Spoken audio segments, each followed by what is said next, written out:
The wheat fields stretched endlessly under a blood-red sunset, their golden stalks swaying in rhythm with something far older than the wind itself. Jacob Hartwell knelt in the dying earth, his calloused hands clutching soil that crumbled like ash between his fingers. 3 years of drought had reduced his once prosperous farm to a graveyard of withered crops. The bank notice crumpled in his back pocket felt heavier than the ancient leather-bound journal he'd discovered in his grandfather's attic. The journal spoke of the harvest crown, a ritual older than memory itself. His grandfather's spidery handwriting detailed instructions for summoning Ceres the Grain Mother, an entity that could bless the land with abundance beyond imagination. All it required was devotion, sacrifice, and the binding of one's soul to the eternal harvest. Desperation makes fools of rational men. That midnight, Jacob arranged 13 sheaves of his last surviving wheat in a perfect circle. He carved symbols into his palms with a rusted sickle, letting his blood seep into the parched earth.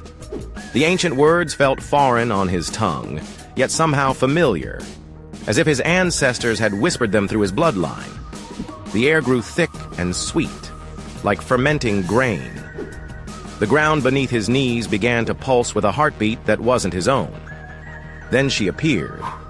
Ceres emerged from the wheat itself, her body woven from golden stalks, her eyes twin kernels of corn that held the wisdom of countless harvests. Her voice rustled like autumn leaves. She promised abundance, prosperity, life itself.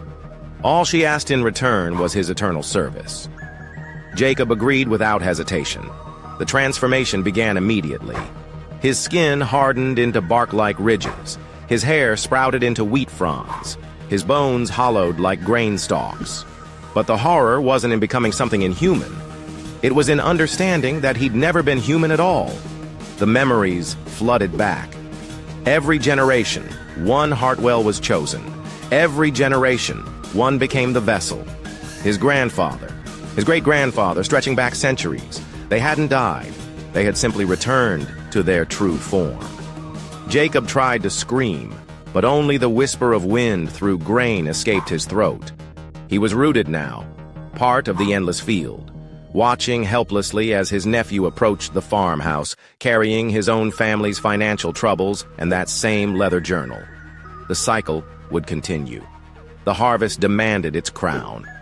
Somewhere in the distance, a young man knelt in dying earth, reading ancient words by moonlight, never realizing that the wheat watching him had once been human too.